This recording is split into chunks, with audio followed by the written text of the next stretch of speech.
Thank you very much. Welcome to this first public hearing of the Select Committee on the Barangaroo Sightlines and Related Matters. Before I commence, it's the custom of this Parliament to acknowledge the traditional inhabitants of this land, the Gadigal people of Aurora Nation, and I do that with all due respect, as well as acknowledging other important contributors to the history of this site, those who constructed the Parliament House building, very often working in a dangerous industry, and the parliamentary staff over many decades who've supported MPs and made our work and representative role possible. We acknowledge and thank them all. Today we'll be hearing from Mr Carl Batar, a former employee of Crown Resorts. We'll also be hearing from the Heritage Council of New South Wales and representatives of the Langham Sydney. The committee will hear from community groups, namely the Highgate Owners Corporation and the Millers Point Community Resident Action Group, and also their local MLA, Alex Greenwich. Before we commence, I'd like to make a few brief comments about the procedures for today's hearing. We're being broadcast live on the website and a transcript will be made available in the traditional way. Point of order. Apparently the live stream isn't up. A pause while we wait for live streaming. I was told we were on the website, but apparently not.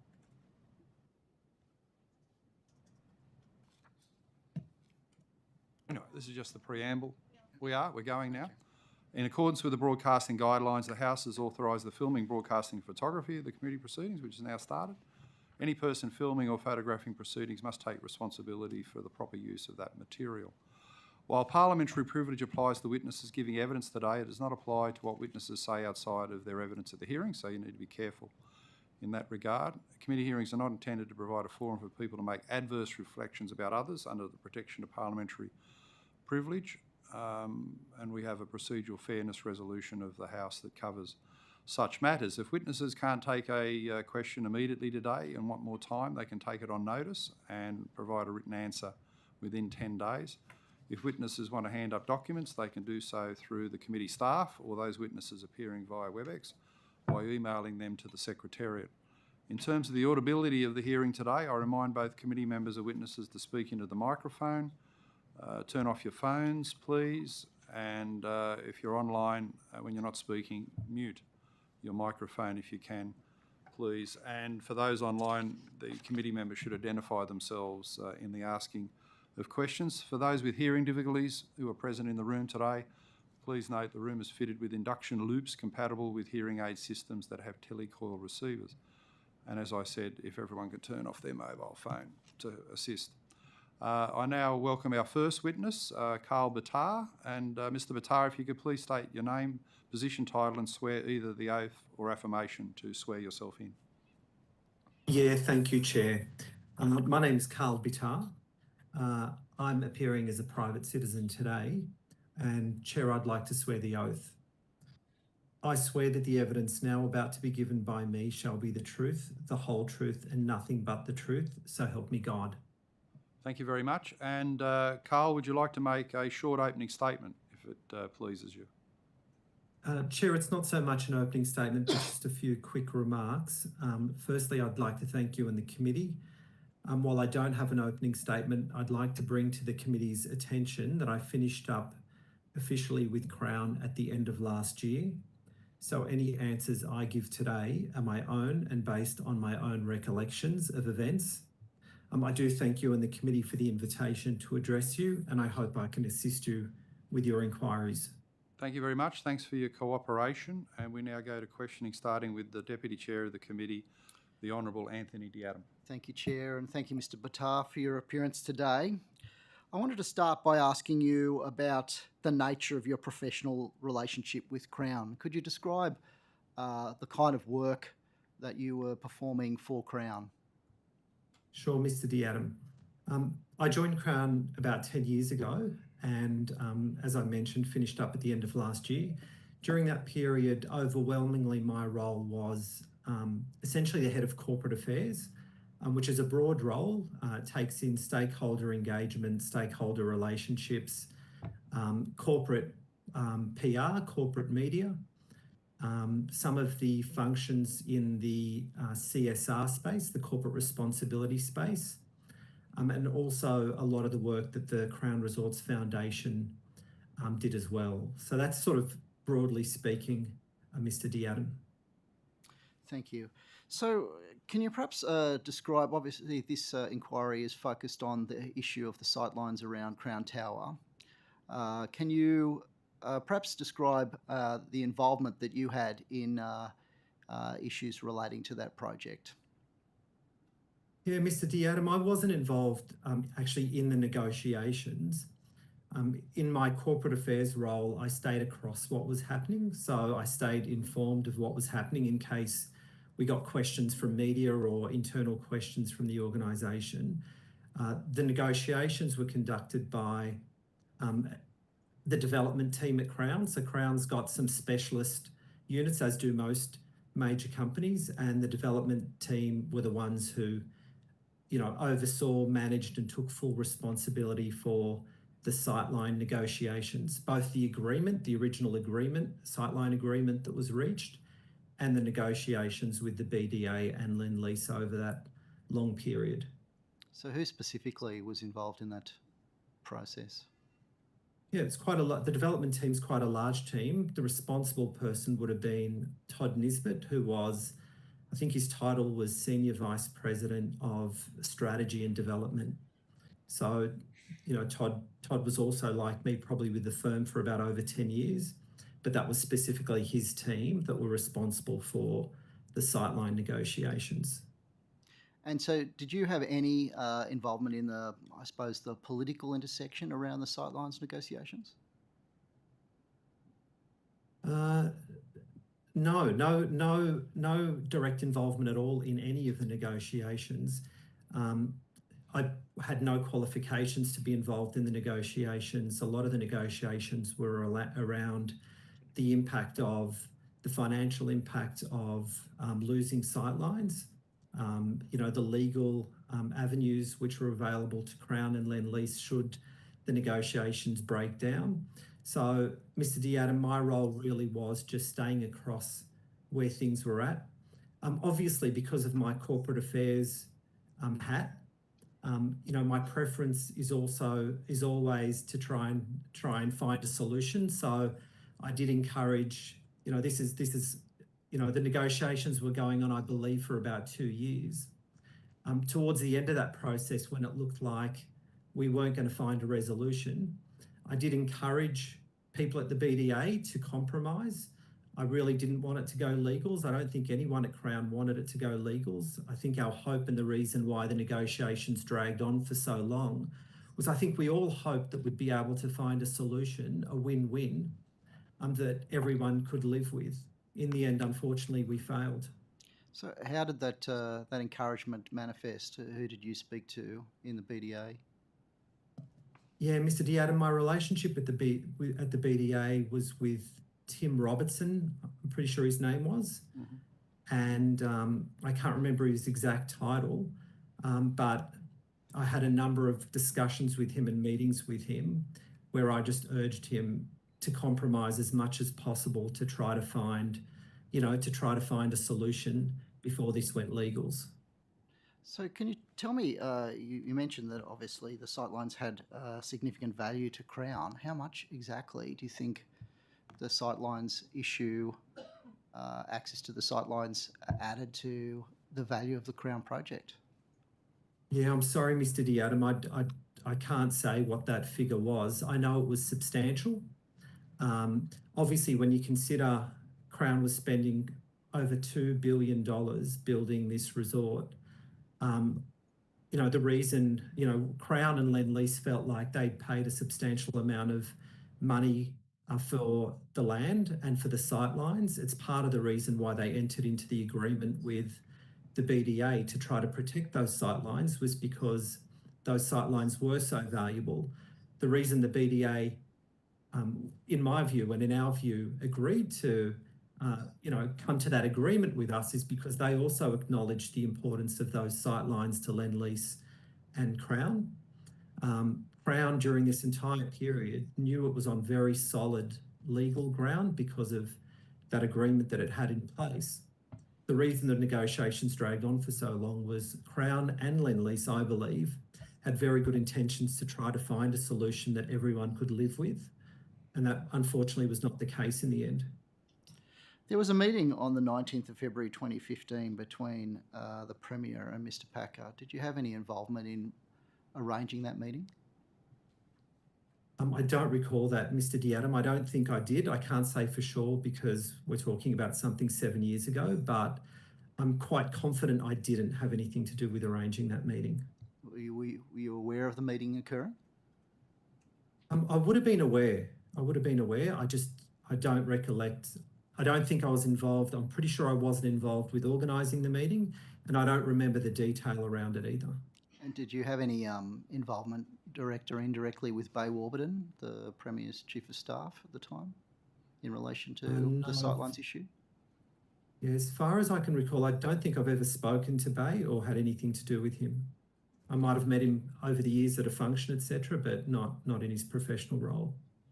Okay, I might cede the floor. Other questions from committee members? Could I ask Mr Batar, what's your best understanding and explanation of how the sightlines were sold twice, to Crown Lendlease and also to Grocon? How could such a schmozzle emerge? What happened at the Crown end, and when were you first aware of the double sale of the sightlines? Chair, I can't speak for the BDA and their role and the way they might have acted during this period. From Crown's perspective, the first I was aware was when they mentioned Grocon as, I think, the preferred bidder for Central, and I can't remember the dates again, just because I wasn't involved in the negotiations and I was just CC'd on emails. So forgive me if I get the dates slightly wrong. But I recall after Grocon was mentioned as the preferred bidder, Crown was presented with, what they called envelopes for what the building heights might be on Central. And that was probably the first I recall being, fully aware that Crown and Lendlease's sightlines were at risk, and that they had potentially sold those sightlines again to Grocon or the Grocon consortium. What's your best estimation of a date on that, the period that we're talking about? Chair, I'd have to come back to you. It was. I think it may have been mentioned in the. I know Crown didn't lodge a very detailed submission because they've changed owners and a lot of the executives have moved on. But when I looked at the Lendlease submission, it did accord with my recollection.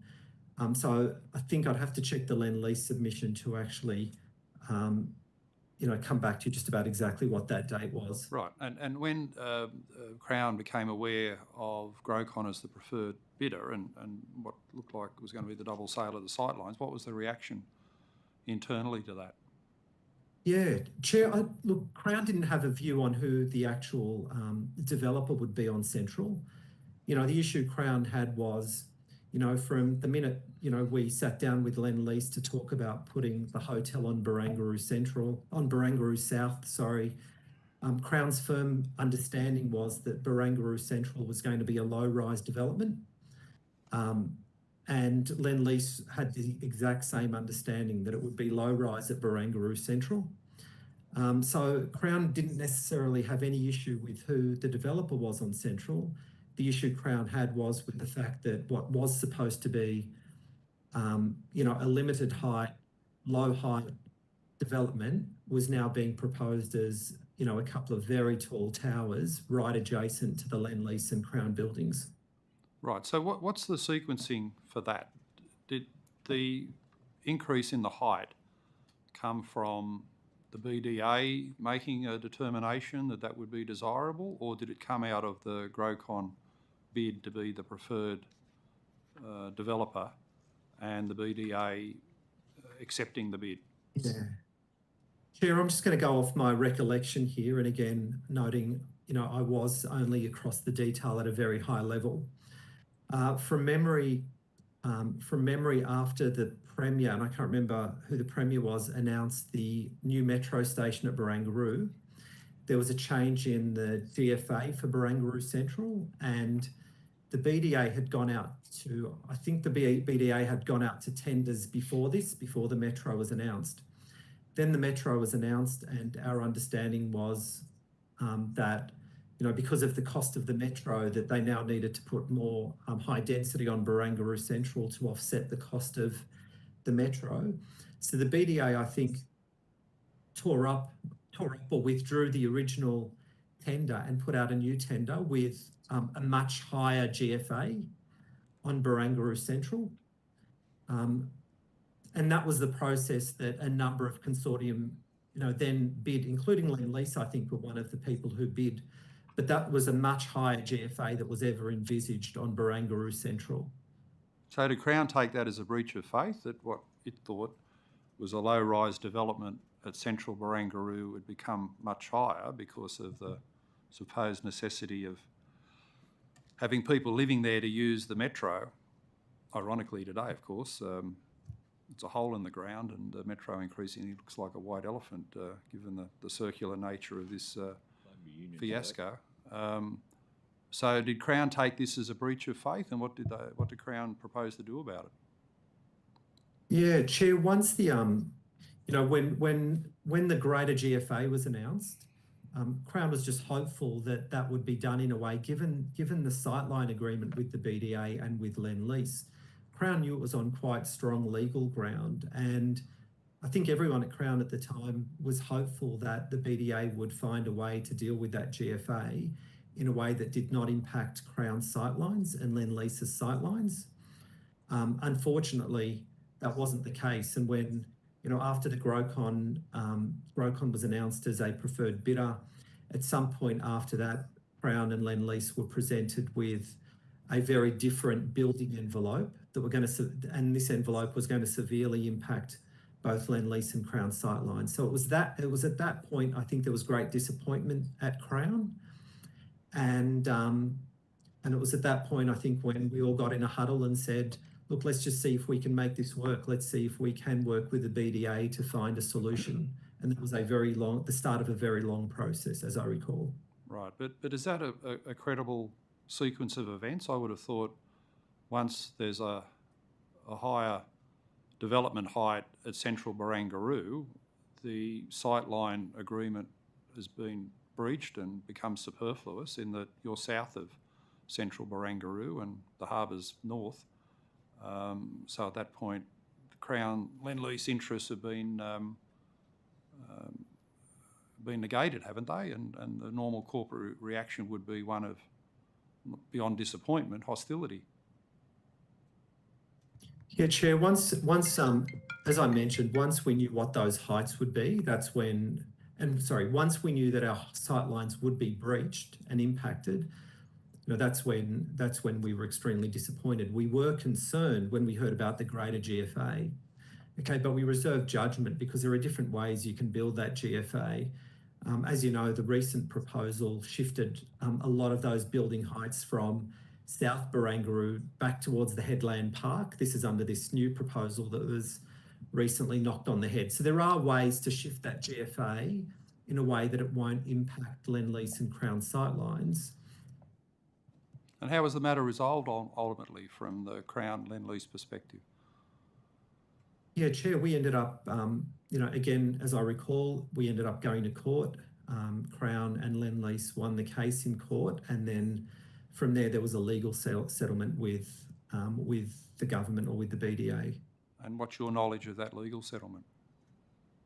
Yeah, I don't have any knowledge, Chair. Right, there was some form of... I wasn't across the detail, no. Almost a quasi out-of-court settlement. That's all you know of it? Yeah, I'm not across the detail. I can't rightly Did it say pay what happened. Financial compensation? Again, Chair, I'm not across the detail.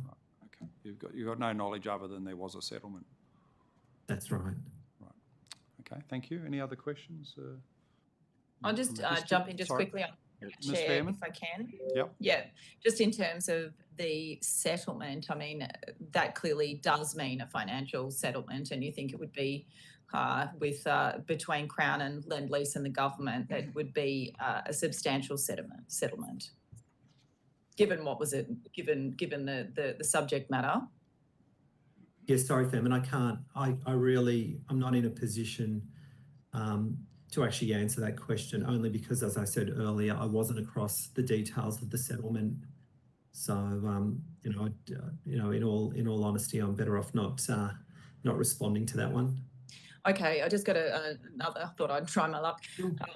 Another question just around you were saying that there are ways to shift the GFA so that it won't impact Crown's and Lendlease's sight lines.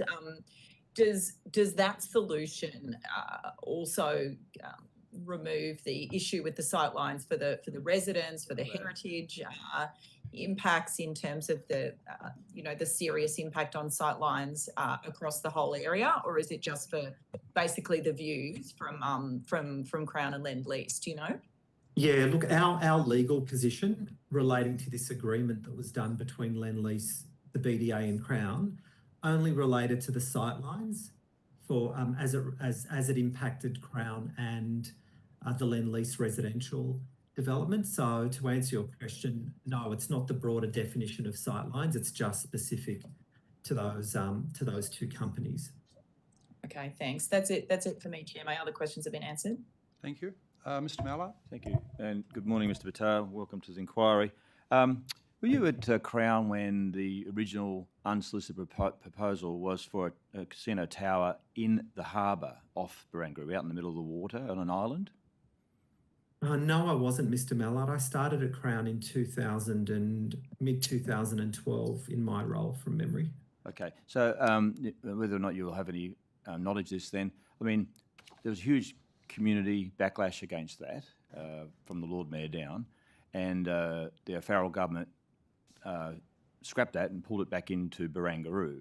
And I guess that's where we're getting to this point of what rights the tower had when they had such high expectations and were led to believe they had some support for a casino out in the middle of the water, pulled back into the building site. So do you think there's some residual obligations that came with that compromise from Crown to pull back in onto the landmass? Because I know the community applauded that withdrawal from the water.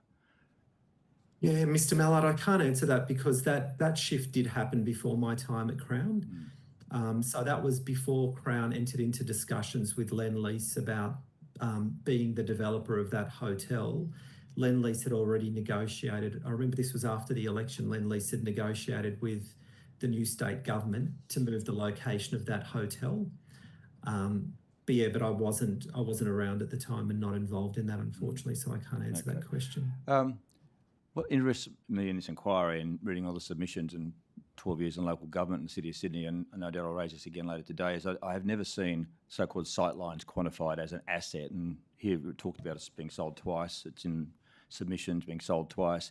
You referred to it. Was it actually quantified, identified as a asset in the actual contract? Like, you own these sightlines? Because as a councillor, you buy an apartment with make sure you're aware of the zoning around you, but you can never guarantee that won't change. And there's been many Land Environment Court cases that have not succeeded, where people have tried to fight because another building's going up. North Sydney is a good example of that.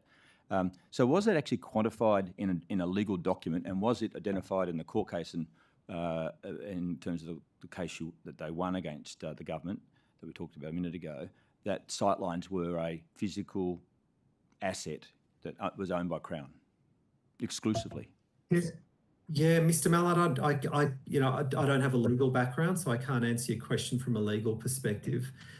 Again, understanding the sightlines issue at the high level that I understood it, Crown entered into this agreement with Lendlease and the BDA, which would guarantee, not necessarily guarantee their sightlines, but guarantee good faith negotiations and to consult Crown and Lendlease and get their agreement should those sightlines be impacted or changed. And that's where Crown and Lendlease felt like they that's where they were disappointed, or they felt that they'd been let down, and that's where their strong legal argument came, which was in their view, the BDA went off and unanimously conducted this tender process, had brought in this preferred bidder, and had, again, we're not across the details, but had obviously discussed with this preferred bidder particular heights for the building, which would have impacted Crown and Lendlease's sightlines. So this is a contract commercial legal case, not a land and environment court case about sightlines or building mass or anything like that. It was in, I don't know what court it was in, Mr. Chair. Supreme Court. Supreme Court. So it wasn't a planning issue. It was a contract issue about good faith negotiations. That's right, Mr. Mallard, as far as I'm aware. Okay, all right. Mr. D'Adam raised the issue of the 19th of February 2015 meeting between the Premier and Mr. Packer, which you don't have any recollection of being involved with. But would that, in terms of the timeline you've outlined, that would seem to indicate that there was a point where there was an attempt to try and head off a expensive court case with this sort of deadlock that had occurred. Would that be the case at that point? But you said you'd spoken to Tim Robertson, is it, at the BDA, and said that you need to compromise, and you're trying to avoid. I think your words were legals. So is that point there was trying to break an impasse?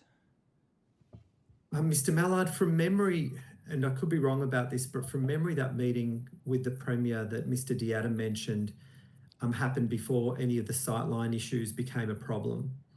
So that is my recollection, is that was prior to the sightlines problem emerging.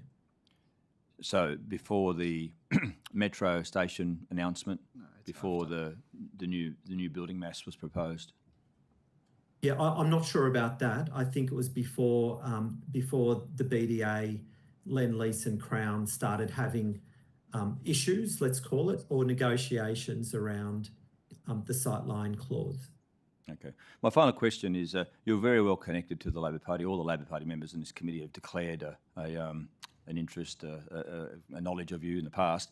Were you involved in any negotiations or discussions with the opposition, being that we'd come into government in 2011, during this time, in regards to the problem with the BDA and the higher mass and the problems that it's creating for Crown, and the issue that would inevitably wind up in court and become quite a political issue, and here it is today still, many years later. You were, in your role, a government affairs type, czar for Crown, for want of a better word. Were you involved in discussions or briefings with the Labor opposition over that period of time? Not that I recall, Mr. Mallard. I really intentionally tried to stay clear of the sightlines issue, only because it was being run by the development team. So as I mentioned earlier, I was aware of it. Also, during this 2-year period where this was happening, Crown had unfortunately had 19 staff arrested in China during this period, and one of my key roles was to get over there and assist them to get out of detention as soon as possible. So for a big chunk of that period when the negotiations were happening, I was based overseas. All right. Well, that will do for the moment, Mr. Chair. Thank you. And Mr. D'Adam? Thank you. Mr. Batar, you referred to Crown having a strong legal position in relation to the sightlines issue. I understand that part of the sightline agreement that existed was that there was an obligation on Crown and Lendlease to optimise the commercial development at Central Barangaroo.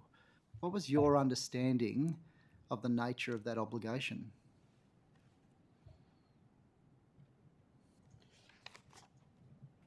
Mr. D'Adam, again, I wasn't across the detail of what Crown's understanding was of that obligation, only because I wasn't involved in discussions around that agreement or the outcome of that agreement. So I wouldn't be doing the right thing to actually be guessing what that might have been. But you said earlier that you thought Crown had a strong legal position. You must have appraised yourself of the legal position if you're providing that advice. Yeah, I did understand that Crown had a very strong legal position based on its tripartite, its 3-way agreement, which meant sightlines should be protected. So you're raising the issue now of what was it, maximising commercial opportunities, the commercial development.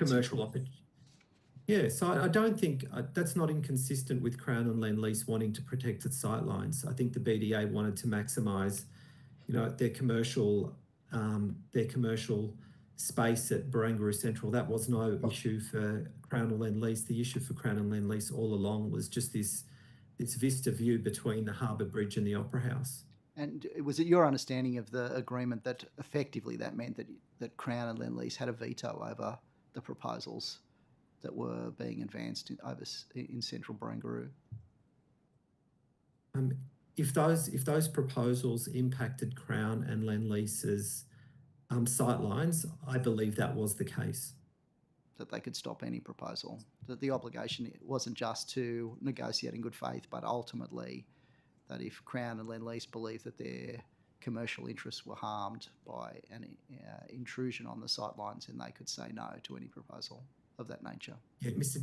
DeAdam, from my high-level understanding, I believe that was the case. But again, I'm not a lawyer, so I can't sort of say that, and be 100% sure. But that was my understanding. Did you advise James Packer not to engage in legal action on this issue? No, my preference was for the BDA to compromise so that we could find a solution. So my preference right along was for everyone to find a solution. I don't think anyone goes into legal action against the government or a government authority lightly. So, my preference all along was that the BDA would compromise enough for Lendlease and Crown to be sort of satisfied. We didn't get there in the end. Did you have specific conversations with James Packer about this issue? I would have over the 2-year period, Mr. DeAdam, but I can't recall the detail of those. Okay, thank you. Okay, thanks, Mr. Batar. Our time has expired, and I suppose today Crown has great sight lines, given that there's nothing built at central Barangaroo and up in that tower. They've got great views of the harbour and a big hole in the ground. But we thank you for your participation today and the information you've provided. I don't think there were any questions taken on notice. So thank you, Mr. Batar, and we'll move on to our next panel. Thank you, Chair. All the best. Thank you to the committee. Thank you. We've now got representatives from the Heritage Council, the Langham and the Highgate. 5 witnesses, if they could come forward to the spots that have been allocated. Is everyone in the room, or is no one online? Thank you. To Mr. Howarth, Ms. Langley, Ms. O'Brien, Mr. Kerr and Dr. Hyde.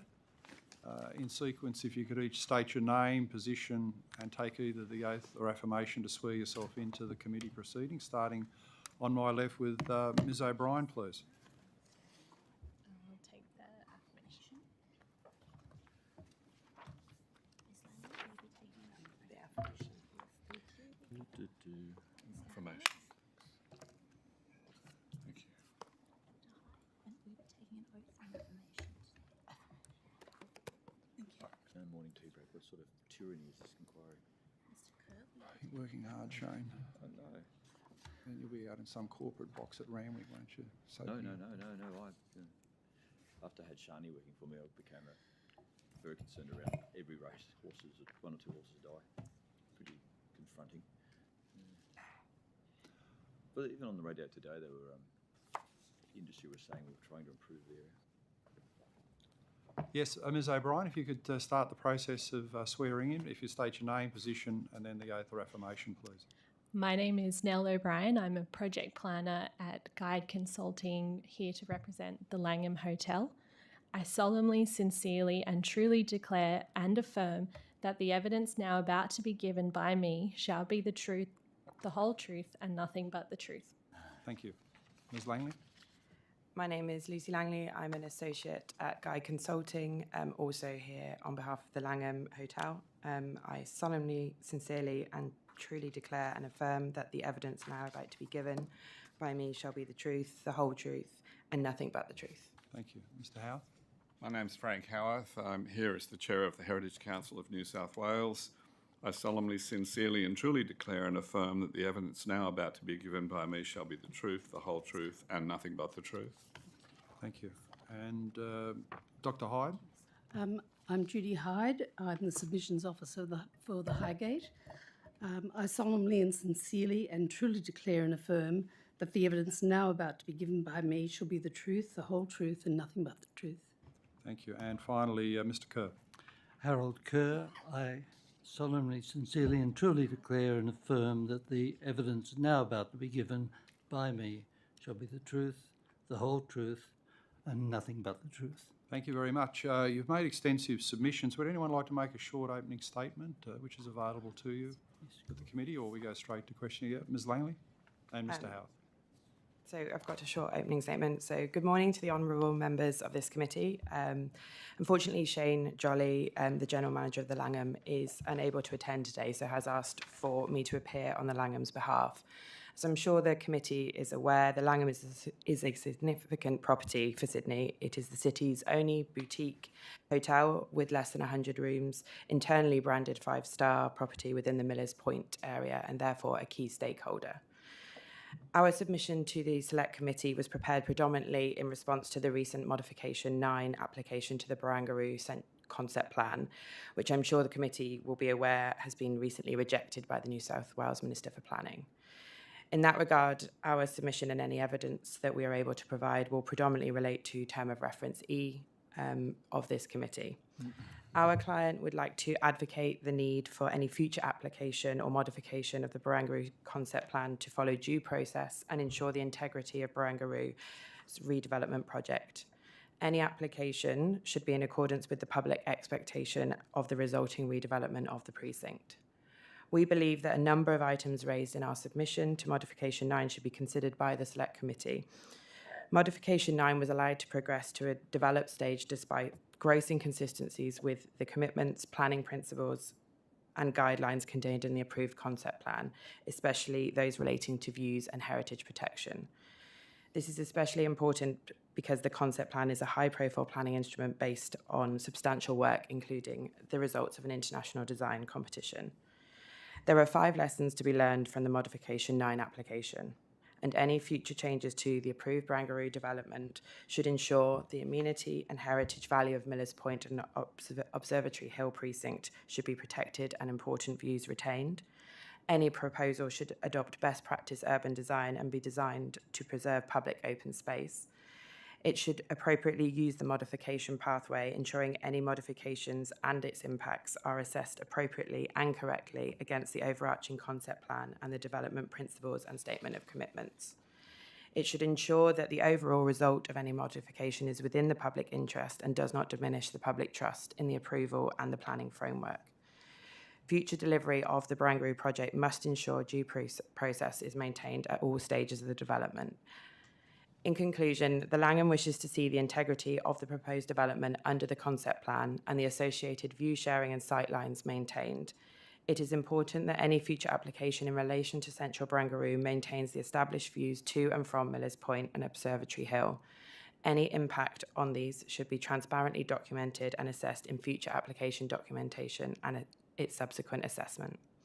On behalf of the Langham, I would like to thank the committee for the opportunity to speak today, and I'm happy to assist the committee if they have any questions on our substantive submission. Thank you very much. Mr Howarth. Thank you, Chair. The question of sightlines has been a big one for the Heritage Council recently, and for people who have trouble with the concept of protecting sightlines, I tend to ask them which views of and from the Opera House would they be happy to lose. In fact, that is part of the concern here, or of the Harbour Bridge. Those ones are obviously obvious, but we're currently facing, we, the Heritage Council, that question with Observatory Hill, Millers Point, hence the inquiry now. But also the Central Station Clock Tower, which is subject to development, which will change sightlines as well. The same issue arises more subtly with early homesteads in Western Sydney, for the Mulgoa Valley, for instance, as urban development grows. There are vistas that arguably should be protected there. The problem we have is which views to and from places do we want to protect and preserve? This includes pre-colonisation views and vistas significant to Aboriginal people, as well as the contemporary views and vistas. And once identified, how would we protect those views? The issue is clearly identified in the City of Sydney's Central Sydney Planning Strategy 2016-2036, but a mechanism seems in that plan to be lacking. We can learn from places like London, which has a comprehensive view management framework, which has strong planning controls backing it up. It's my view that we need something like that in Sydney. The Heritage Act itself does not have a protection mechanism for sightlines, so we'll need to use planning instruments. And there are usable powers in LEPs, development control plans, and potentially a specific SEP if need be. The Heritage Council has commenced a project to investigate how we better identify and protect sightlines while still enabling the ongoing development of a vibrant Sydney and other parts of New South Wales. We welcome the findings and recommendations of this committee as an input to that study. Thank you, Chair. Thank you. And did the representatives from Highgate wish to make it? Yeah, Mr. If Kerr. I may, Chair, yes. First of all, we of course have already made a fairly substantial submission to the committee, and since that time more has emerged. If it's possible, we'd like to present some further papers Yep, thank you. expanding upon that, and Yep, we also can table those. and also, if possible, after I've just said a couple of words, if Dr. Hyde could just lead on a few of the major points that have come out of that Yeah, update. as briefly as possible, because we like to have as many questions as well, and having made a lengthy submission, if you can just offer a summary of the argument. Thank you. I'll go past the arguments then, because they'll all come out, no doubt, during questions and what Dr. Hyde's going to say. I'd just like to pick up on some words that you said a little bit earlier on. And you stated that thus far nothing has been built on Barangaroo Central. And I believe our position would be that that should be the status quo, other than the extension to parkland from the Headland Park. We believe that extending the park would be justifiable on many grounds. It certainly would be the best possible outcome for sightlines from Observatory Hill, and I understand that is the core point of the inquiry. It certainly would also be the best for posterity and best in the people's long-term interests for many generations to come. When I said I believe it's justifiable, Barangaroo has already exceeded its original proposed GFA by some 55%. It started at 388,000 square metres. It now stands at 602,000 plus a few. Commerce has been really well served up to now, and we would put it that it is now the people's turn. Thank you. Thank you very much. Dr. Hyde? Thank you, Chair. Obviously, there's the issue of the heritage sightlines that we're very concerned about, but also residential sightlines. Residents have bought terraces along the high street cutting, and also, excuse me. Grab a glass of water. Thanks, that'd help. And also in apartment buildings, based on the conditions that were laid down after Modification 9, when the Crown was moved onto the parklands, and these allowed for views that they knew would be protected under those conditions, which are now looking to be quite at risk. But the other major concern that we have is that the Infrastructure New South Wales proposal that's recently been submitted and looks like it might be rejected by the Minister is actually part of a trajectory that has removed and stripped all checks and balances from the EP&A Act, and has shown that a serious conflict of interest undermines the public's interest. And the legal exemptions for state significant developments also undermine the public's interest. And we are concerned about the fact that that proposal actually bypassed a lot of the development processes and left the whole proposal in the hands of one person, and that was the Minister. And that was undertaken by a manipulation of the planning process. So we're very concerned about the planning processes itself and how that's been corrupted throughout the process of development at Barangaroo. Thank you.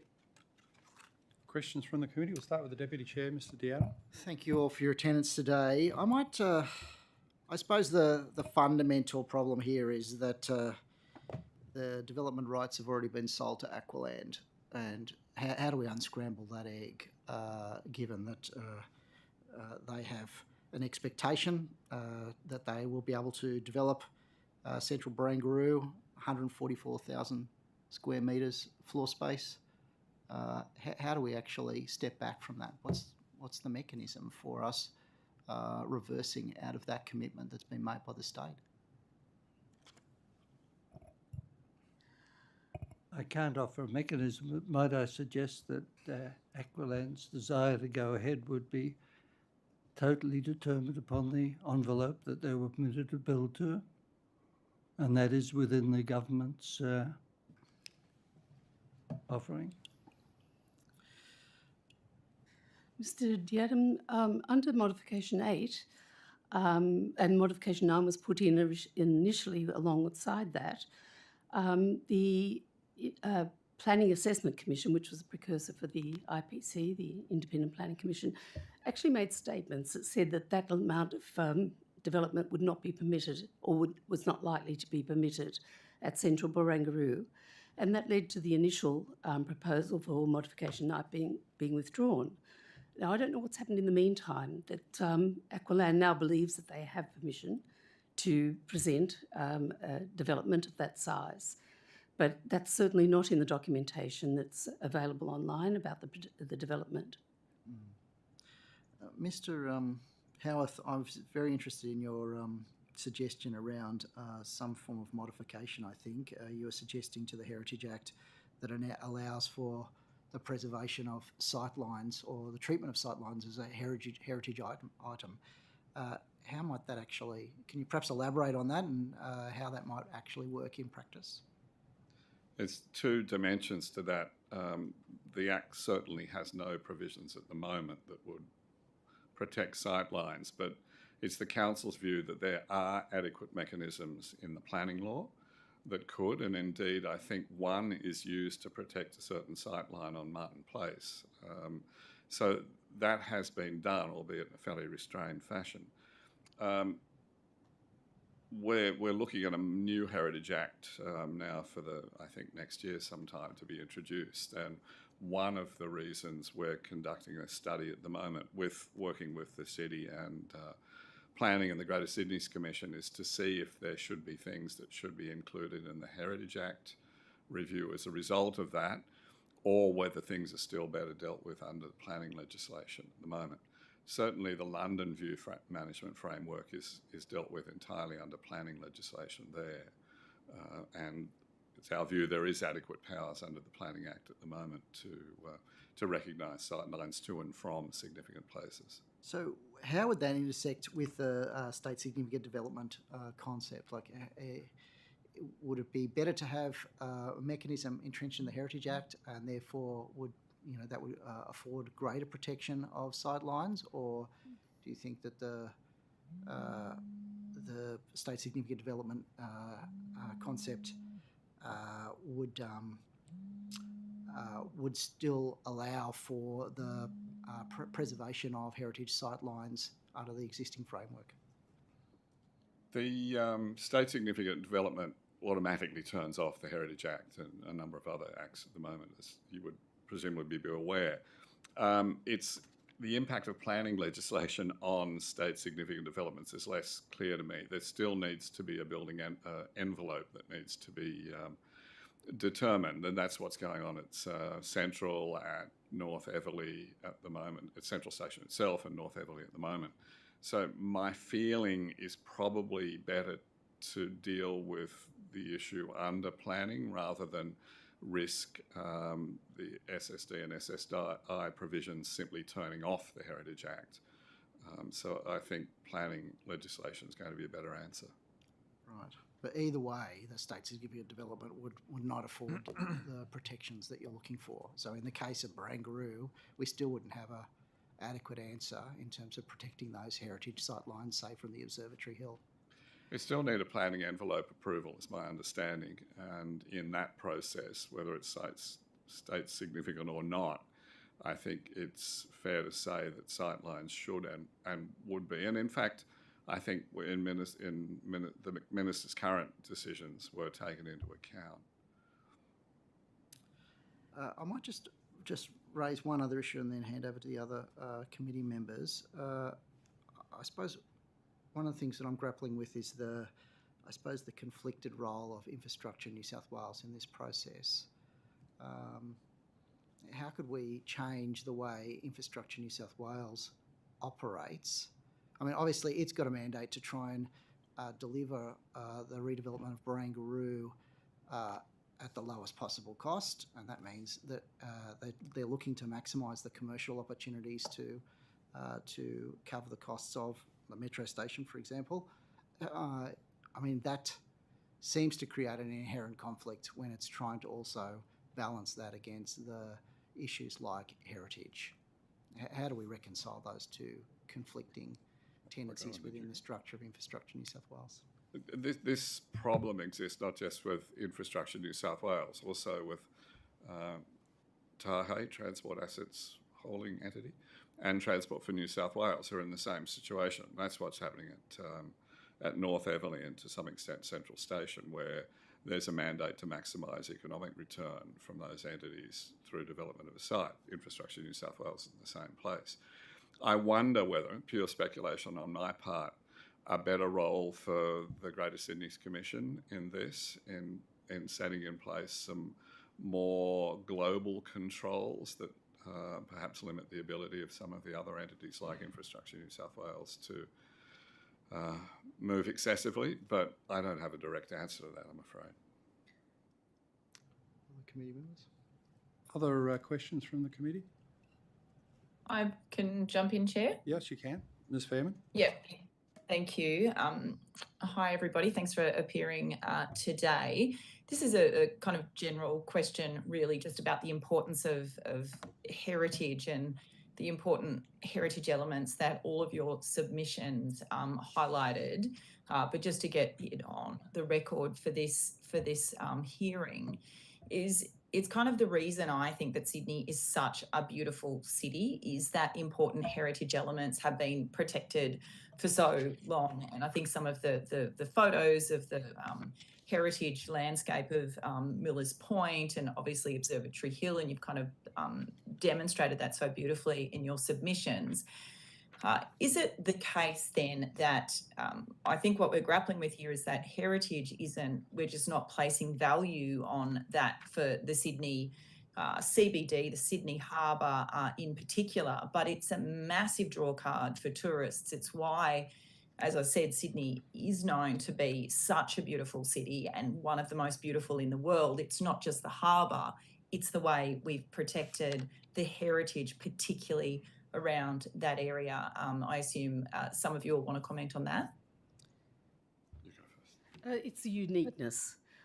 We don't want Sydney to turn into Dubai, and it's those unique features that you've just mentioned that actually make Sydney what it is along the harbour foreshores. It's a unique combination of those two things, and they belong to the people, not to the developers and not to the government. They belong to us. Mr. Howe, could I ask you at the Heritage Council your view of the overall development, because this is within the committee's remit. My interpretation is that Barangaroo is the classic example of the failure of grandiose master planning in Sydney, that how much better it would have been to have general principles and development guidelines about natural and built heritage and the sight lines that come with it, so that ultimately you would have wrapped around the headland with a park that gave public access the whole way through, instead of the schmozzle we have now of a park that I find soulless and sort of harsh and cold in what potential use it might have. And then as you wrap around the headland heading south, you go past the hoardings protecting the dreadful hole in the ground, and then you go to the great silver phallic symbol and lose your harbour, parkland, natural access.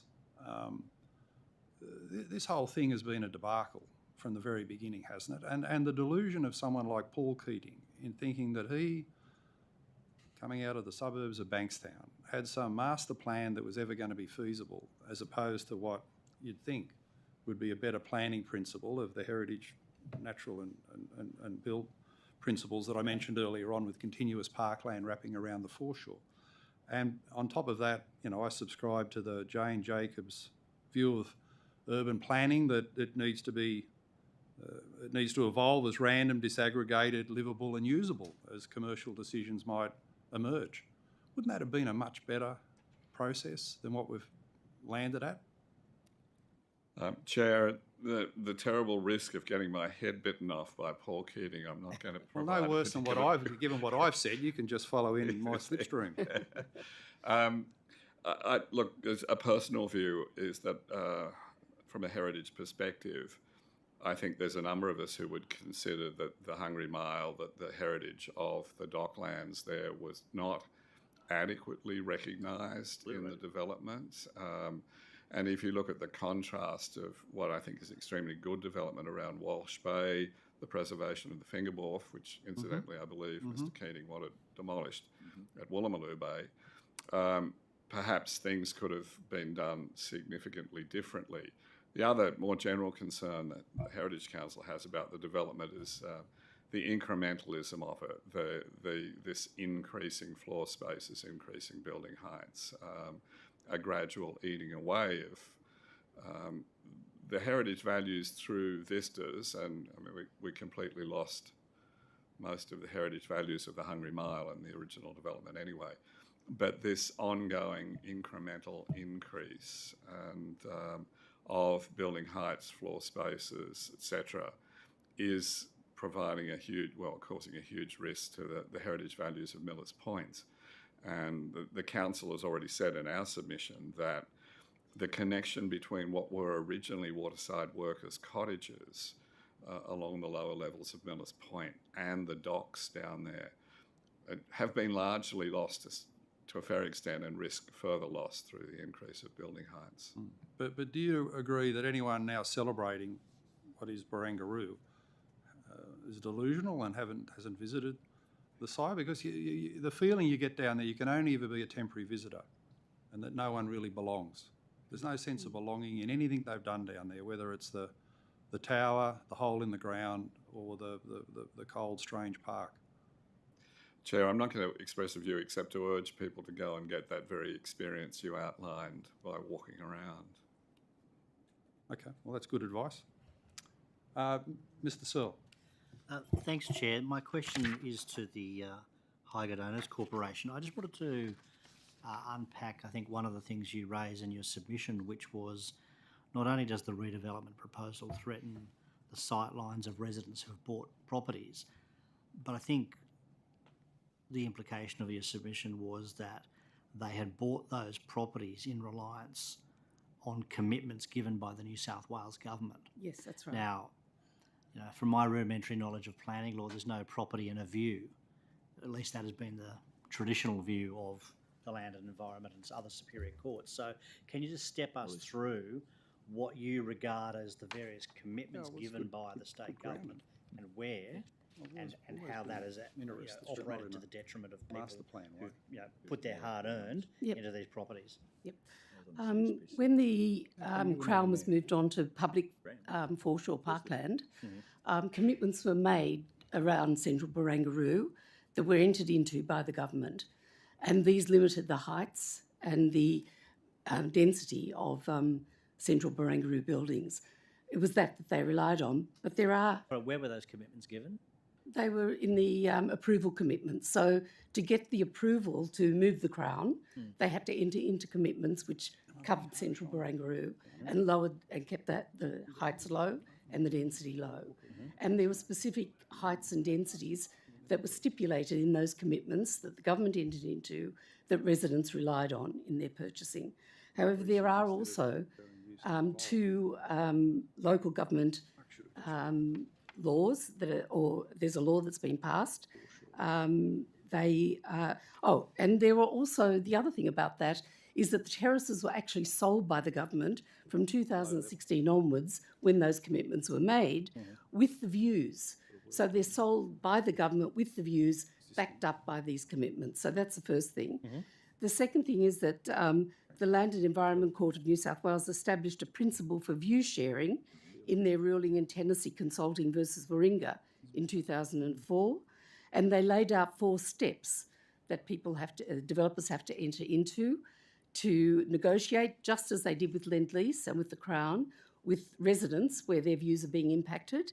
And they put additional value on the views where they meet the water, where they take in icons, all the things that are relevant for Millers Point.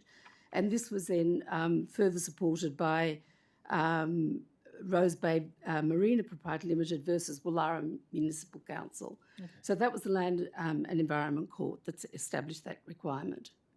Thank you. Those are my questions. Could I just add to that one in terms of the statements of commitment? So in the concept approval, I'm paraphrasing here slightly, but the commitment 38 was to retain views to Observatory Hill, 39 to the view corridors over and between the new built form at Central Barangaroo, and retain the ability to appreciate Millers Point and the roofscape. And it's important that going forward that those are enforced and the commitments are retained. All right, well, thank you for that. And if anything else occurs to you, subject to the will of the committee, feel free to provide any further detail on notice. Thank you. Mr. Chair. Yes, Mr. Mallard. Thank you, Mr. Chair, and good morning still, everybody. Welcome along. Thank you for your submissions. Mr. Howarth, particularly thank you for yours and the work you do in the heritage area. We've come across each other before. And I actually do think that the proposal to do some serious work around quantifying and protecting heritage views is needed. Right? I raised with Mr. Bitar before, the transitory nature of views. I mean, the issue just then was raised about view sharing, and it doesn't mean your view's protected. It might mean you'll get half your view after the neighbour builds an apartment block. I've been involved in a lot of that as a councillor. So I guess that's the first point I want to make, Mr. Howarth. The critical views that aren't yet identified, but you've articulated the Observatory Tower, I think, is, in my view, critical. Obviously, Opera House and Harbour Bridge, we know that in terms of the view. But when you go on Facebook and there's now and then type photos, which I find fascinating, and the view has changed massively, all the time. So views are transitory in nature in a growing city, particularly a young city. Wouldn't you agree with that? Yes, but as London has shown, you can if you identify the key views early enough, they can be identified and protected. That's the key point. And I was lucky enough to be in London earlier this year and get a tour of the King's Cross station redevelopment, a huge area. And without any prompting from me, the development manager was pointing out the view corridors to the Tower of St Paul's that they have to preserve, and how they juggle buildings and certain things because of that. So I think if those things are identified early enough and known, then they don't have to be as transitory, but still can enable a vibrant developing city. I think Auckland, from my colleagues across the waters, is an example of not quite getting it right, because Auckland's had very little control around heritage and certainly around sightlines, and they now deeply regret that, I think. Well, that's why I deliberately use the word young city. London, St Paul's, is it's clearly an ancient city. I'm reminded of Copenhagen. When I went to Copenhagen, I was told that the planning principle in Copenhagen originally was no building could be above the height of the church steeples in the town centre. I've always thought that the developers would just increase the height of the steeples with the church in Sydney, being the nature of the churches and as a developer as well. But, Canary Island in London, I always thought Barangaroo was like our potentially Canary Island, and it's soulless, pretty soulless at night, but it's an incredible part of the city. Would you not see that, Barangaroo is that, and it is performing as that commercial banking finance hub of the city, and being a young city and constrained by site, that was one of the big issues of why we developed Barangaroo. Woolloomooloo was ruled out. It's now pushing further south. Do you see that? We've got growing pains, and that's why we're at that situation. Oh yeah, and we aren't in the luxury in inverted commas of London or Paris. And Paris just said, put it all over there. That's it. Yeah. Baron Haussmann bulldozed half of Paris to build the Grand Avenue. So I strongly support what you're saying, but that is not incompatible with identifying key sightlines first. And look at my view, say with Barangaroo, it would have said the developments at the southern end, putting aside the question of whether there was design excellence and whether it's created a soulless precinct or not, but perhaps more or less problematic than the developments as you move further north, because the significance of Observatory Hill, the fact that the 1 o'clock bell was still drops and was meant to be seen from every ship in the harbour. The pre-contact importance of sightlines across the harbour, and picking up an earlier comment made, we are so lucky Sydney has so many green headlands, and we're just in the process of listing or recommending to list Badangi, which is the Ball's Head and its precinct as well. But more to your point, I don't see identification of a view corridors to and from for a growing city as a problem. I think it's an enabler as much as anything else. It gives certainty. It avoids courts making the law as they go through. So I think the Central Sydney planning strategy, if you look through that, has got a number of identified view corridors.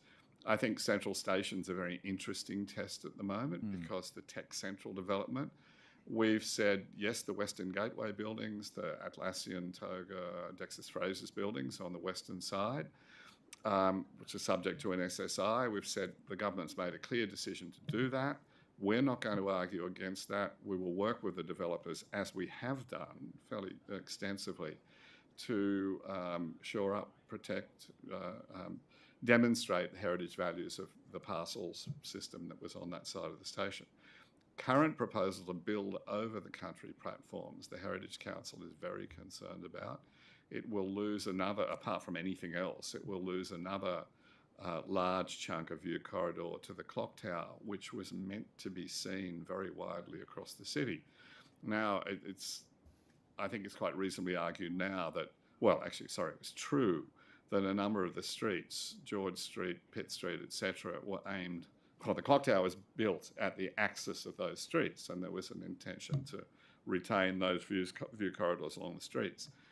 It's also arguable the clock tower should be able to be seen from Redfern and further south, and there's a risk of the buildings, apart from any other consideration of whether it's appropriate to build over the country platforms, those sightlines are going to be lost as well. So had that been pre-identified, it may well have given infrastructure, Transport for New South Wales and TAHE greater certainty about what they could put forward.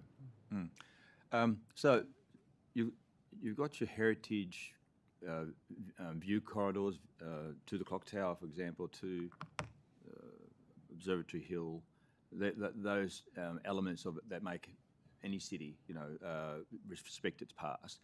But to the other people on the panel there, your situation is back to the Land Environment Court, the view sharing issue.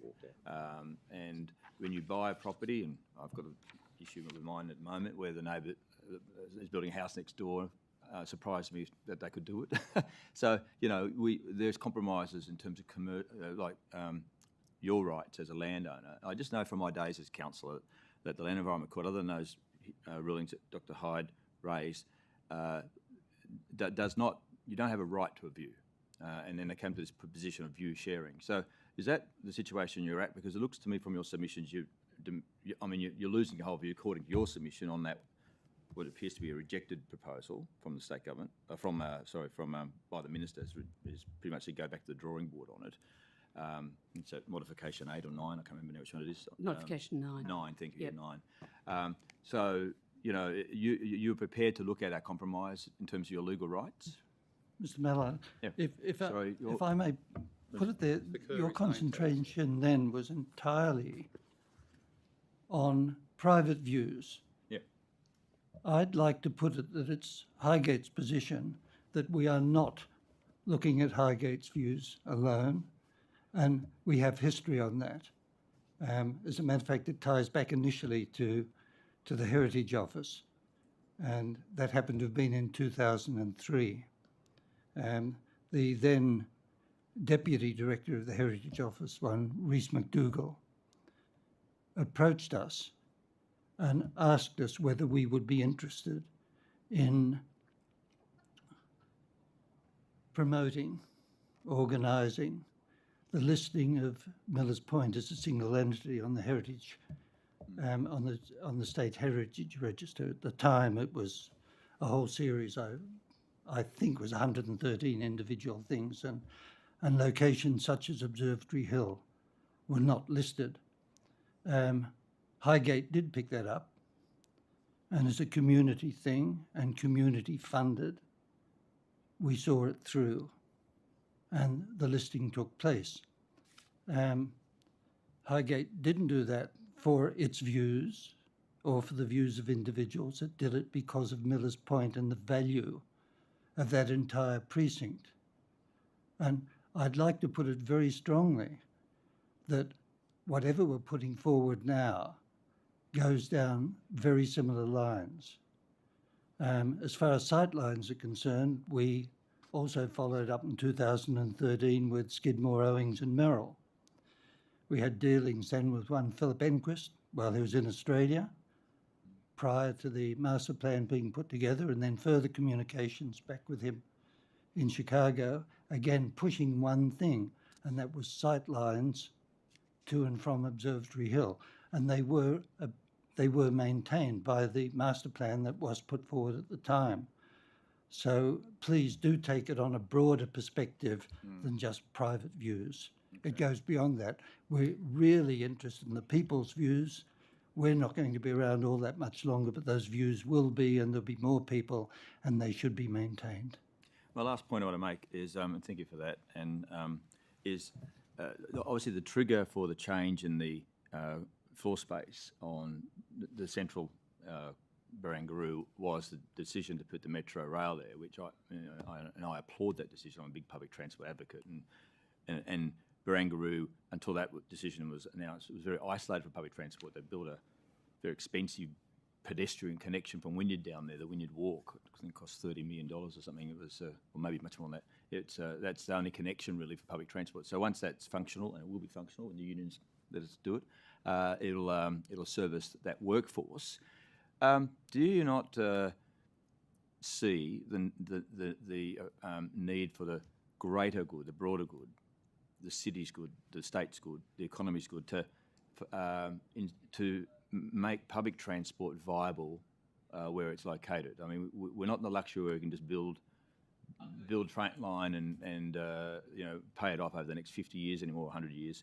The metro station is a real opportunity to make Barangaroo work much better, and also the Walsh Bay Theatre Precinct, because it'll feed to there. So do you not see that there's a greater good here at play as well?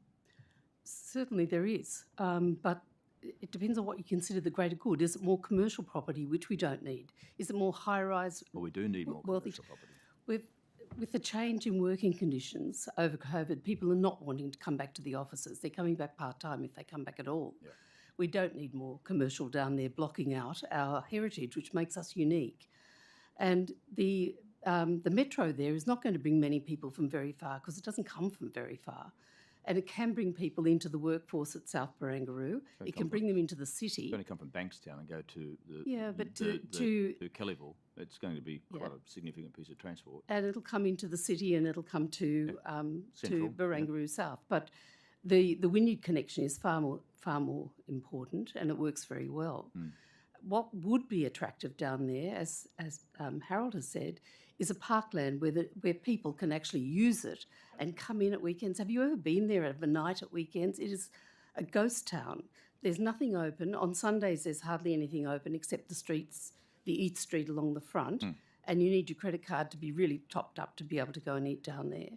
What we need is smaller things for everybody to use at Central Barangaroo, something that brings people down to play, to enjoy our heritage sightlines and to enjoy our harbour, and we haven't got that. That's coming. Well, I could talk about that for ages, but I know we can, but that's a very accurate note Yeah. on which to end this Do I panel. have time One for last one more question from Ms. Fairman, from please. the forest. Sorry, I just actually asked one before and I hadn't finished, and then you jumped in and everybody's had a lot. So thank you for that. Who jumped in? Me? I just wanted to check with just given the time available to the Langham witnesses, are you worried that the wealth and power of Crown and Lend Lease will might ensure, for example, that their sight lines are retained and that you'll lose yours. And I'll just note the comment earlier in relation to sight lines for the community and the public, not just for those big corporations that have managed to kind of buy and pay for their sight lines. Is that kind of what's playing out here for you? In terms of the Langham's interest, they acquired, the current ownership acquired the hotel in 2012. So the Barangaroo concept was already on its way and approved. It's really for the Langham about ensuring that that baseline and those commitments that were made in the original concept plan in terms of heights and view sharing and sightlines are retained, and that low density level development is retained in the central Barangaroo area, and that I guess the interests of a developer aren't put before retaining those commitments. Ms. Fairman, any follow-up, or Don't cut her off. you happy with that? Oh, sorry, that's fine. Thank you, Chair. Trying to accommodate everyone. Okay, we are out of time. Thanks to the participants on the panel, which has been excellent, and we'll now move on to our final panel from the Millers Point Action Group and our esteemed colleague Alex Greenwich, MLA. Thank you.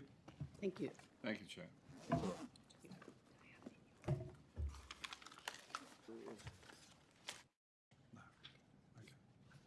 He's taken the oath as a parliamentarian. They're all here in person? Yeah, I can see them. They're all outside? We're still in here, aren't we? Wouldn't mind having it. Yeah, can we have a 5-minute break? 5-minute break. Get your cup bets on. 4 and 10 each way.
Millers Point Action Group.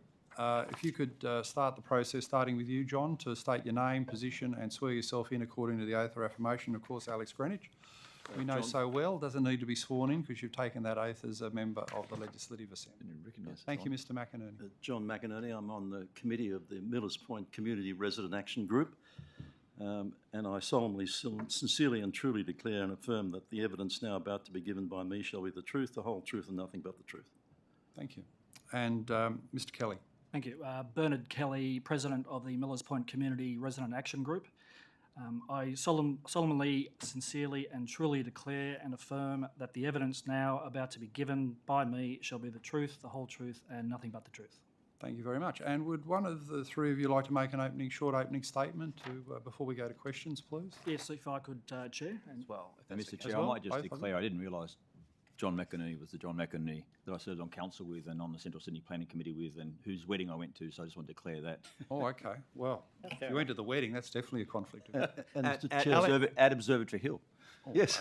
Wow. That's a full declaration now. Enjoy those sightlines while I you must can, declare I Shane. also went to Shane's wedding as well. You did indeed. There we go. All right. We'll have lunch after this.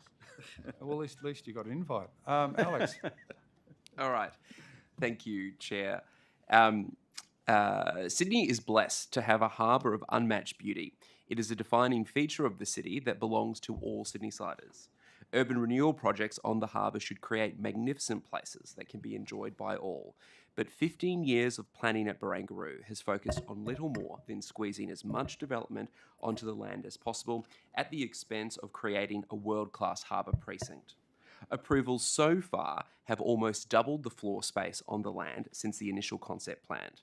Contrary to good planning principles, towers at Barangaroo South have been built adjacent to the waterfront, making it narrow, shady and windswept. The promised Harbour Park was relocated to an area behind the towers to make way for a casino. The casino tower blocked views of important constellations from Observatory Hill. Modification 9 represents another extension of the poor planning processes that have failed this iconic site. If approved, floor space area would swell up to another 144,355 square metres. Another tower would be built on the waterfront, and the UNESCO recognised Observatory Hill would lose more sky views.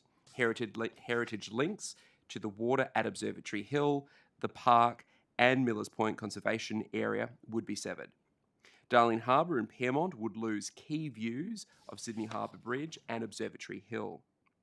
Relocated Hickson Park would lose significant sun access and grass areas despite promises to protect these when the park was relocated. But it is not too late to prevent the harm of Modification 9. It hasn't been approved, and the Planning Minister has asked Infrastructure New South Wales to revise the proposal, citing concerns about views to and from Observatory Hill and Millers Point, the shadowing of Harbour Park and impacts on Hickson Park.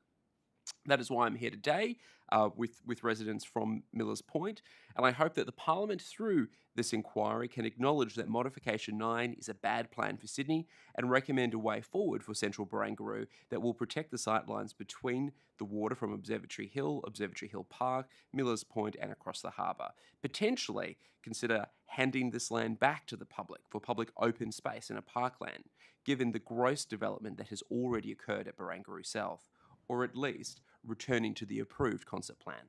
Thank you very much. Mr Kelly, you wanted to add to those comments? Yes, thank you, Chair. The New South Wales Government mistook its sidelines deal with Crown and Lendlease for a planning instrument.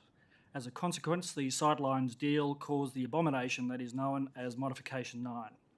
This sidelines deal created the fevered desire to maximise the development of Central Barangaroo for Aqualand's benefit and not to optimise it for the benefit of the New South Wales public, the owners of the land on which Central Barangaroo sits. This crass overdevelopment of public land was premised on the basis that we must occupy every square inch with saleable real estate, from pinching part of Hickson Park, previously approved by the Independent Planning Commission, to the 3-metre overhang on the wall of buildings along Hickson Road, and to that abomination of a tower, Central Barangaroo's version of Packer's Pecker. It would rightly be ridiculed, along with its twin at Blues Point for the rest of its existence. Then there was the fiction that Mod 9 was merely an incremental increase in building heights and density, when two of the three blocks, when for two of the three blocks, blocks 5 and 6, it was a 24% and a 33% increase in height from the approved concept plan. Mod 9 was a complete abrogation of the heritage and cultural responsibilities of Infrastructure New South Wales towards Millers Point, Sydney Harbour and Observatory Hill. This was in stark contrast to the $1 billion property play just across the road, the one where the New South Wales Government was also the vendor, who put highly restrictive conditions on the purchasers, particularly around heritage issues.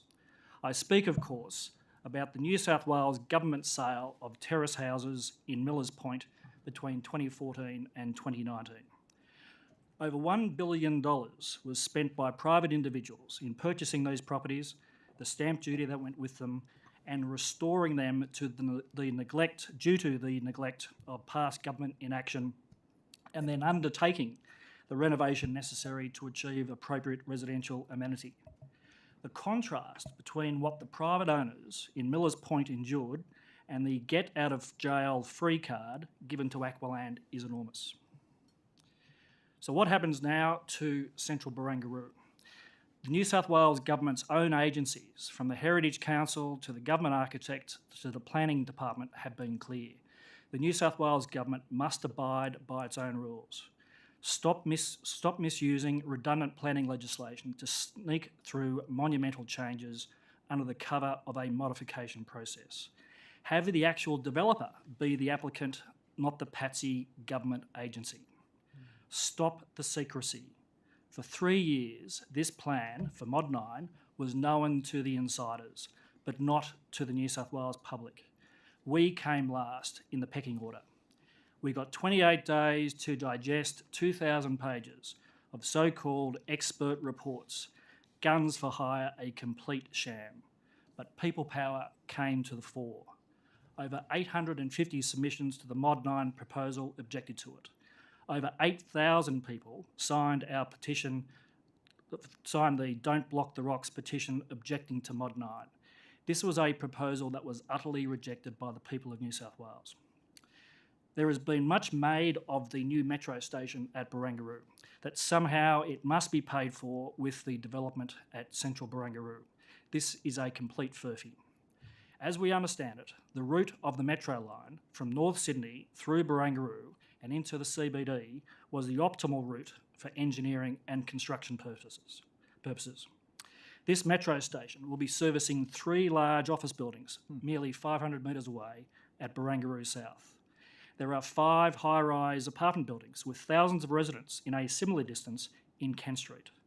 Sydney's main arts precinct, for which the government has just spent several $100 million at Walsh Bay, is literally just around the corner. And what should be one of Sydney's major tourist destinations is literally across the road in Millers Point, a new and thriving residential community ready and willing to protect the heritage of our great city from bad development. The Barangaroo Metro Station has paid for itself. Chair, Millers Point is Sydney's oldest residential suburb. It deserves more respect than what the New South Wales Government and the Mod 9 proposal had in store. It deserves the respect that we, the owners of our terrace homes, have given Sydney's built heritage through our restoration process. A respect that will enable future generations to visit and understand a key part of Sydney's early colonial history. It's a respect the government couldn't give, but it is certainly something the government could learn. Thank you. Thank you very much. Questions, Ms. Kate Fairman? Thank you, Chair. Appreciate it. So thank you for those opening statements, very strong and scathing, really, in terms of what has happened to date and where we are at now. This is a broad question, but it does seem particularly from sorry, I've just lost my, Mr. Kelly, from your statement, that our planning laws have really become a joke, haven't they? I mean, if they don't seem to protect anything anymore, if we can't protect Sydney's wonderful heritage, our unique heritage, and if we can't protect our harbour and beautiful public harbour foreshore, like, I just don't know what the planning laws are there to protect. What's your view on that? Yeah, Ms Furman, that's certainly a core concern of the Millers Point community. The planning pathway that the Mod 9 took was redundant and should have been put in the bin years ago. The state significant development process has the legal ability to ignore heritage issues.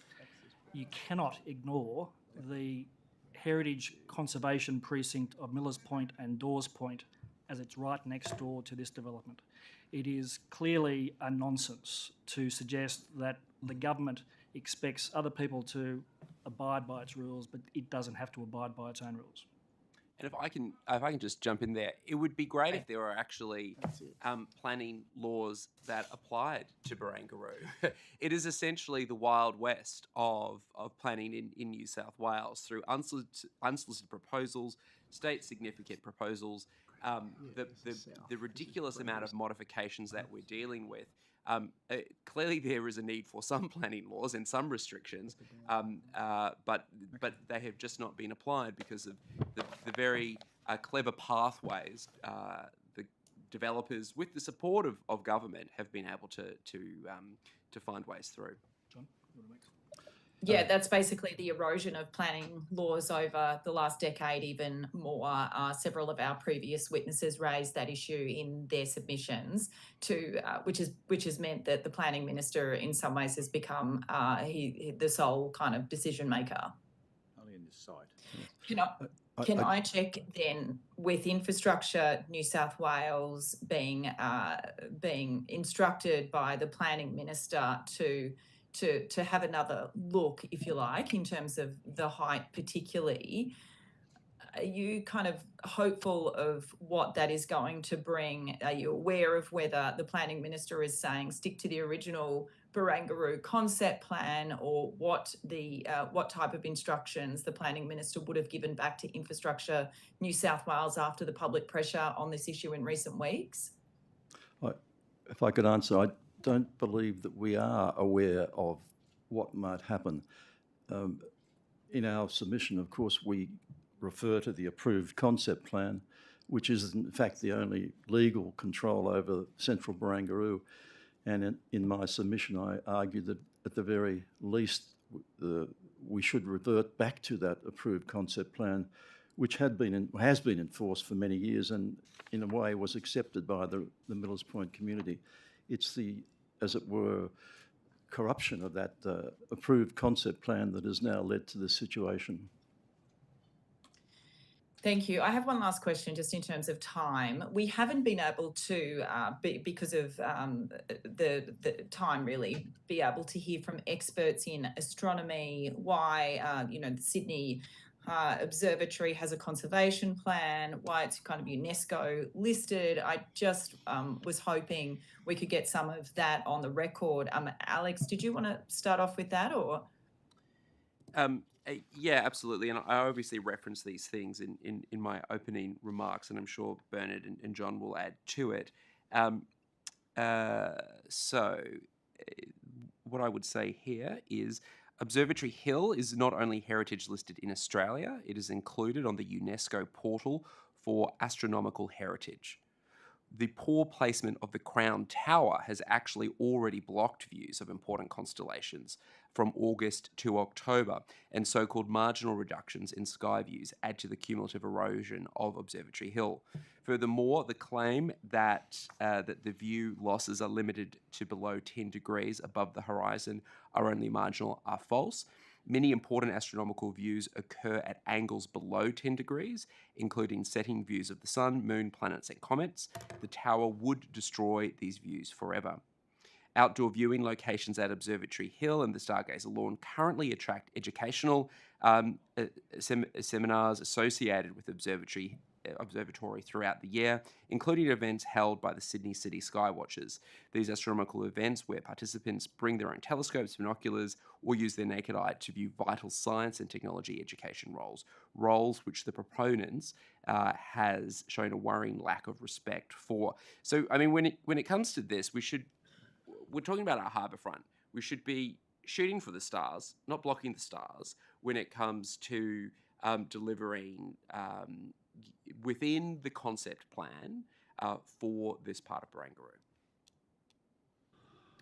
I suppose just two comments, if I may. I think firstly, this would be the last prime pocket of harbourside land to be developed in Sydney. I mean, unless the Department of Defence gives up Garden Island, which I don't think anyone is going to see in our lifetimes, this is the last pocket of prime harbourside land in Sydney. And for a city that has the immense pride in its beautiful natural harbour, to do what was being proposed was just outrageous. The second thing I would say, Ms Fairman, in relation to the heritage aspect of Millers Point. Millers Point was, as a precinct, conservation listed in the early 2000s, and in fact John probably knows more about that than I do. So the Millers Point and Dawes Point Heritage Conservation Area was gazetted effectively in the early 2000s, and therefore for the last 20 years is recognised as one of these, recognised officially as one of the most important intact heritage precincts in Australia, let alone in Sydney. I think the benefit of government ownership for 120 years, if that could be called a benefit, is that the precinct actually did remain pretty much unchanged, apart from the complete lack of upkeep of the buildings, did remain unchanged, and therefore the heritage components of the terrace homes, the pubs and all that sort of thing is as intact as it was for as any other precinct you would find in Australia. John? I really don't have anything else to add to that, but I'm happy to put my submission if that's agreeable to the chair. Yes? The sightlines issue, in fact, emerged when Lend-Lease and Crown became aware of early proposals for central Barangaroo. These early proposals by Grocon, in fact, would have blocked views from the Casino Hotel and quite rightly were objected to by Crown and Lend-Lease. If the sightlines case had been lost, we believe an even more overpowering proposal than the current Mod 9 would in fact have been ushered through by the government. So in that sense, we were and are supporters of the sightlines that have been finally agreed to. The Barangaroo Development Authority, in fact, began this abortive process by giving the successful developer the option to conform with the approved concept plan or submit an expanded, unsolicited planning proposal with an implied approval by the Department of Planning. And this technique had been used successfully by the Barangaroo Delivery Authority in several other cases before Mod 9 came along. But in Central Barangaroo case, it was stopped by the Crown Lend-Lease objection. To recover some of their lost floor space, Aqualand, the current owner of the, as it were, the development rights, then attempted to squeeze the maximum development on the site allowed by the sightlines, in a sense by the sightlines restricting the central area heights to retain their maximum, or to maximise the space available to them by squeezing down in the middle, it, in a sense, popped up either side. So we then had the tower and the extension into the open space, all of it caused by the central reduction of the sightlines. Mr. McInerney, this is the equivalent of your opening submission, is it? That you're Yes, it is. I'm sorry. I thought you were... No, we're trying to get answers to the questions, and aren't these matters raised in your submission? They are raised as well. Okay, well, we need to move on. I'm sorry that we've only got limited time. Mr. Mallard? I found it very interesting, but... if you've got a written statement, maybe you could table that for our benefit? Yes. Can you table that? Yes, I could table this. Okay, thank you. Mr. Mallard, your questions? Yeah, well, thank you for coming along today, and this never-ending saga goes back to early 2000s. John, I've been having flashbacks while you've been sitting there of you and I addressing a rally down at Observatory Park. I think it was. May have actually been on Barangaroo on the concrete slab. A rally opposing the casino which was going to be out on an island, a man-made island off the water there. from memory, my party wasn't in government yet. It was, I think, it must have been before 2011, 10 or 9 or something like that. And we fought that. And when Barry Farrell came in, that was scrapped, but moved in, which gives rise to the issues today. The other thing we fought for was... You'll need a question, I'm please. getting there. I mean, you allow Kate to talk for quite a long time. The other issue... I think you're reliving the wedding Other dialogue, issue... you Well, know. I think it's important to have some historical context since I was there. The other issue that was that we fought for was to not have one developer do the whole thing, so it turned into one monolith of buildings and had it broken up. I've always viewed it as a Canary Island type development, and that the state had to take control of and deliver. Do you agree that that it was a opportunity for Sydney to grow its commercial capacity that it didn't have?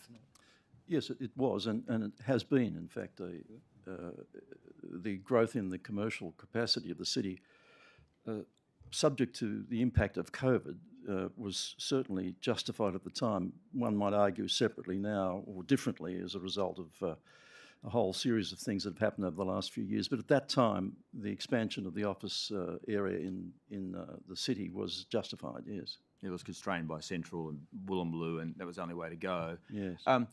Although, if I might say, Mr. Mallard, the current metro stations being developed in the CBD, because I think we should emphasise that Millers Point and Barangaroo are not the CBD. The current metro developments, in fact, the article in today's Herald about the Hunter Street station, where we are seeing 2 by 50-storey commercial developments. That's where major office development should reside.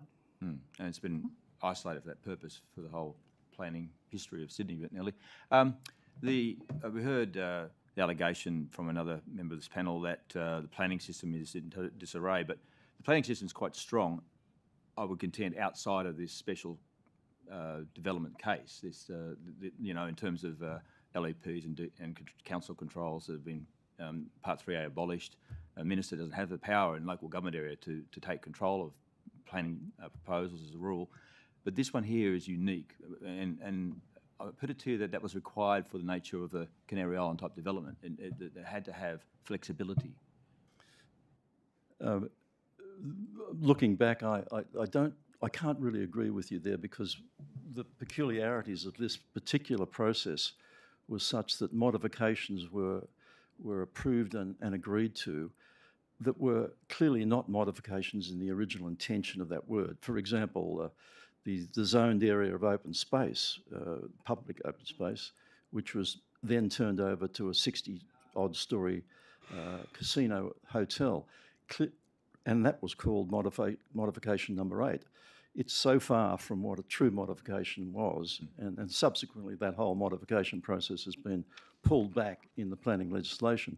But at that time, it was really an abuse of the planning scheme that the modification process was used to increase and to develop to such an extent. And in many ways, I attribute the problem to the Barangaroo Delivery Authority, that they seemed to be in search of increased money coming in from the sale of this land, and the way to do that was to sell the land with these 2 conditions: one, that the applicant for the actual sale of the land had to comply with the planning controls, but also could put forward an unsolicited proposal on top of the original. And at that time, the unsolicited proposals were generally accepted to be the ones that would eventually be approved by the planning department. So that whole process was corrupted by the desire of the Barangaroo Delivery Authority to just create more funds. I think it's my last question. I think I'll get agreement from the 3 of you on this. I mean, John and I shared disappointment that the Hungry Mile heritage was pretty much wiped out by the whole proposal from the beginning. What was originally there. I put it to you that those Millers Point terraces that overlook Barangaroo and Millers Point itself is probably the last sort of clear connection between the history of Barangaroo, the Hungry Mile, and the site, and that's really important to try and reinforce that connection. Yes. Yes, that's true. The sale is the linkage terraces there. along High Street, those terraces which were built as part of the Hungry Mile, were built for the workers who worked in the wharves, and they were built and populated by those workers as a direct action of government at the time. And it's the last, in some ways, the last of the remaining elements of the Hungry Mile. And fits in with Frank House's view, the visual connection is so important. Yes. And even the sandstone cutting, which is what High Street is with the V in the middle. And in the middle of the V is the KU Lance Kindergarten, which is the oldest kindergarten in Sydney, at least. I wasn't going to get too carried away and say in Australia, but certainly the oldest kindergarten in Sydney with its origins in the early 1900s. And that building was going to be eclipsed, overlooked by what Mod 9 was all about. Okay. Kate Fairman. Thank you, Chair. I just wanted to go, one of our terms of reference is looking at the measures necessary to ensure the integrity of really what's left of the Barangaroo redevelopment project and similar projects in the future. Do you have recommendations for the committee in that regard that you'd care to talk about? I'm going to pass on that, Ms. Fairman. I'm not a planning person.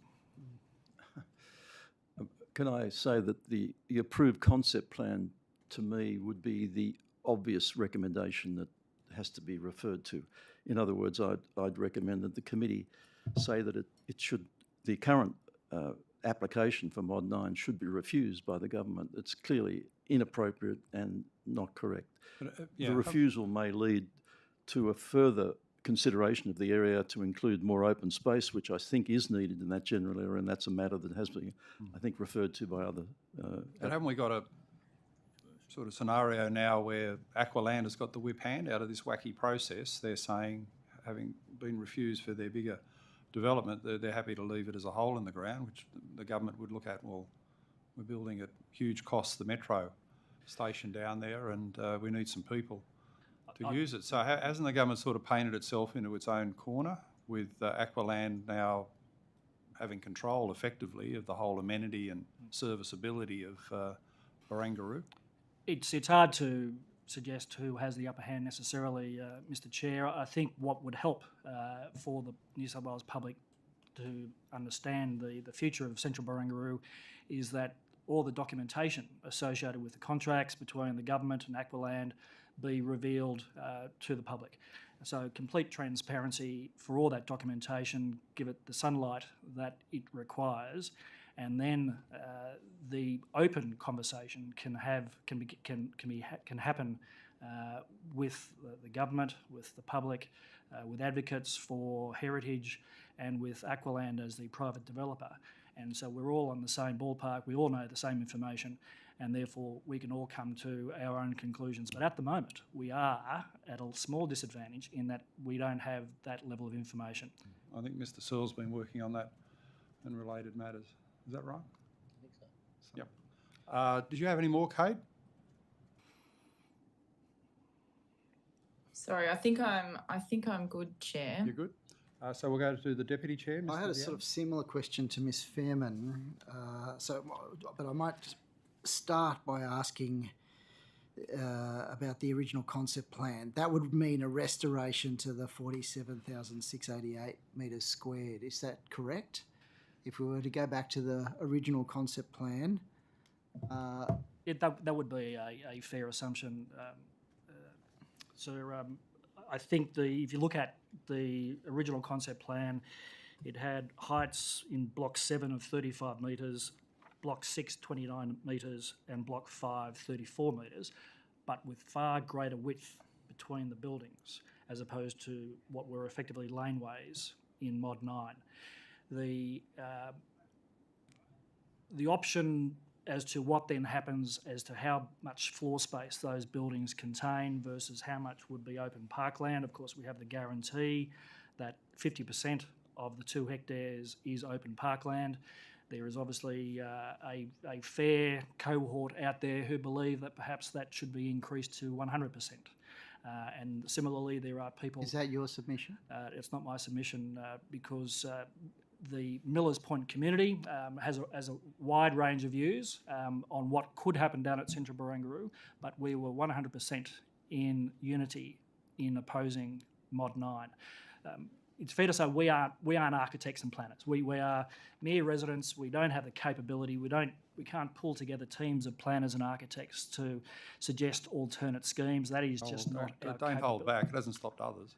Yeah, indeed. I'm trying to suggest that we recognise our limitations. Well, if you perv on enough buildings in Condell Park, you'll work it all out eventually. So it's fair to say that, as we've said earlier, we bought into Millers Point knowing the approved concept plan was there and the heights of those buildings and, as I said, the widths between those buildings. We recognised that there was going to be the Headland Park. We recognised there was going to be 50% in central Barongaroo for open space. Anywhere between, as the Lord Mayor advocated in her article in the Herald the other day, of a complete new open park and to something which resembles the approved concept plan would be satisfactory to the residents of Millers Point. So then my follow-up question is it your submission, Alex, feel free to put your view on this, that the state should effectively buy back the relevant development rights to get effectively back to this 47,688 proposal around floor space of GFA?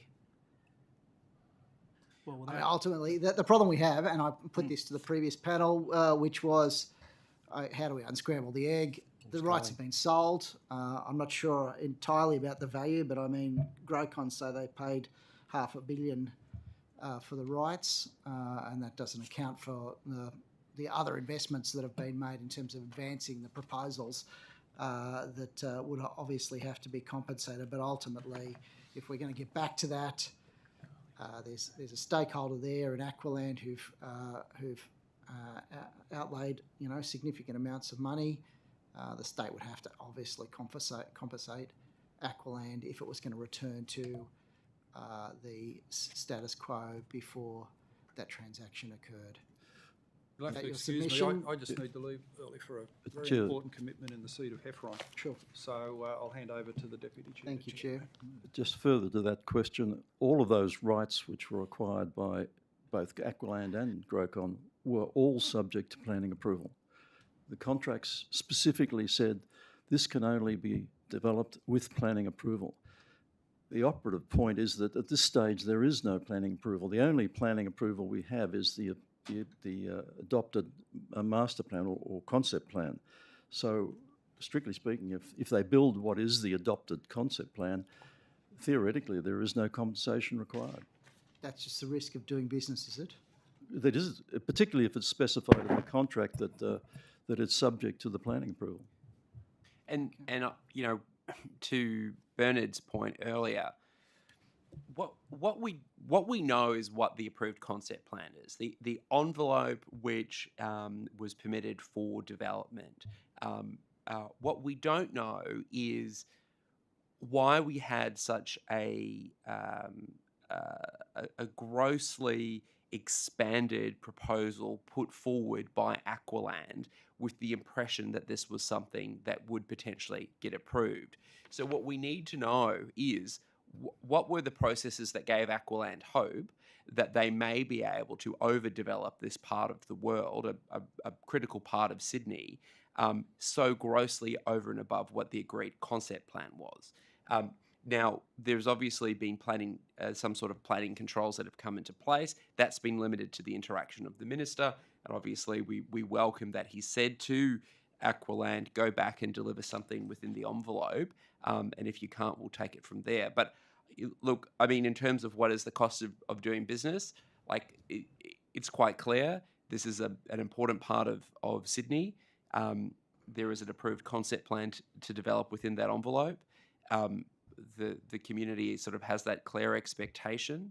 If there were some other commitments made to Aqualand that they could go over and above that, we need to understand what those were, because this whole part of the world is riddled with all sorts of backroom deals, justifications for overdevelopment. I mean, if we have a look at the casino itself, we were told that Sydney needed a 6-star casino.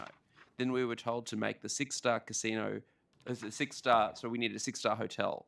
Then to make the 6-star hotel viable, it needed to have a high roller casino, because Sydney really needed a high roller casino. Then we were told to justify that, we needed to have high-end residential as part of that complex. So we kind of have this envelope constantly being pushed. And when it comes to modification 9, I know the City of Sydney has, and I know the local residents have had enough. And that's why we're really pushing back on this one. Okay, are there any further questions from any member I have of no the further committee? questions, Mr Chair. If not, I'll thank the witnesses for their attendance today. And that concludes our hearing for today. Thank you.